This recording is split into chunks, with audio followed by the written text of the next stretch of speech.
మీ పేరు? నా పేరు మురళి అండి. ఏం చేస్తుంటారు? మేము కాంట్రాక్టర్. ఈసారి ఎలక్షన్స్లో ఎవరు వస్తారని మీరు అనుకుంటున్నారు? వైసీపీ వస్తుందని జనరల్ టాక్ అండి, ఓవరాల్ స్టేట్. ఎలాంటి మార్పు జరగబోతుంది వైఎస్ఆర్సీపీ వస్తే?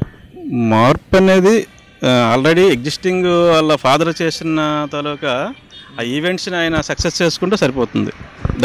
దాన్ని అలా బ్యాలెన్స్ చేస్తే సరిపోతుంది. ప్రజెంట్ ఎలాంటి ఇంప్లిమెంటేషన్ మేనిఫెస్టోస్ కొత్త రిలీజ్ చేశారు కదా, అవన్నీ జరుగుతాయి అని అనుకుంటున్నాను. మేనిఫెస్టోలో 90% జరగడానికి అవకాశం ఉంది. అంటే బడ్జెట్కు సరిగ్గా లేదని అంటున్నారు. బడ్జెట్ లేదు కానీ సెంట్రల్ సపోర్ట్తో చేయగలుగుతాడు. ఈ 5 సంవత్సరాల్లో చంద్రబాబు నాయుడు ఏం చేశారనుకుంటున్నారు? ఆయన చేసేదైతే ప్రజెంట్ ఏమీ కనిపించలేదు. జనరల్గా రోడ్లలో మొక్కలు వేయడము, డివైడర్స్ రంగులు వేయడం, మంత్లీ ఒకసారి విజిట్ చేసి తిరగనంత వరకు ఓకే.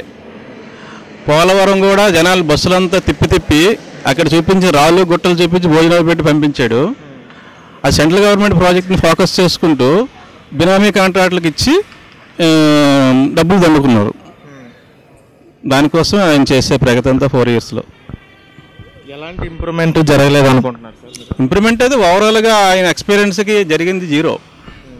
కేఏ పాల్ ఉన్నారు కదా సార్, ఆయన నేను సీఎం అవుతాను పిఎం అవుతాను అని అంటున్నారు. కేఏ పాల్ కూడా ఆ విధంగా ఆడడానికి కూడా చంద్రబాబు నాయుడు ఒక కారణం. చంద్రబాబు నాయుడు వాళ్ళ బ్యాక్ డ్రాప్ వల్ల వాటి ఆడించి ఇమిటేషన్ చేస్తూ, ఇమిటేషన్ పేర్లు, ఇమిటేషన్ జెండాస్, ఇమిటేషన్ అన్నీ పెడుతూ ఓట్లను డైవర్ట్ చేయడానికే చేసిన పెద్ద కుట్ర అది.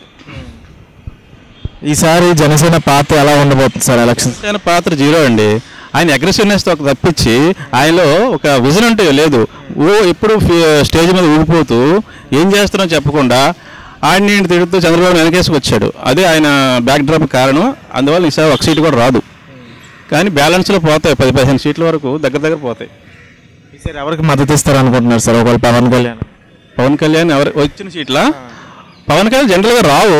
ఒకవేళ వస్తే ఇవ్వడానికి చంద్రబాబు నాయుడుకి అవసరం లేదు, జగన్కి కూడా అవసరం లేదు. ఆయన దగ్గర ఉంటాయి. 2 సీట్లు కూడా ఉపయోగపడవు. అంటే మేనిఫెస్టోస్ కొత్త రిలీజ్ చేశారు కదా సార్, అది జగన్ గారు అంటే ఇప్పుడు పవన్ కళ్యాణ్ గారు కూడా ఇప్పుడు కళ్యాణ్ కూడా మేనిఫెస్టో బాగుంది, మనిషి మంచోడు, ఆయనకు ఒక విజన్ ఉంది. కానీ ఆయన దిగే తక్కువ స్పాన్లో ఆయన జనాలను మోటివేట్ చేయలేకపోయారు. నెక్స్ట్ టైం అయితే అవకాశం ఇప్పుడు నుంచి కష్టపడితే నెక్స్ట్ టైం ఛాన్సెస్ అయితే ఉంటాయి. అమరావతి ఎలా డెవలప్ అయింది సార్? అమరావతి ప్రజెంట్ అయితే అక్కడక్కడ ఏదో సైట్లు పోతాయని ఆక్యుపేషన్ కోసం అక్కడక్కడ బిల్డింగులు పునాదులు వేసి నిలబెట్టారు.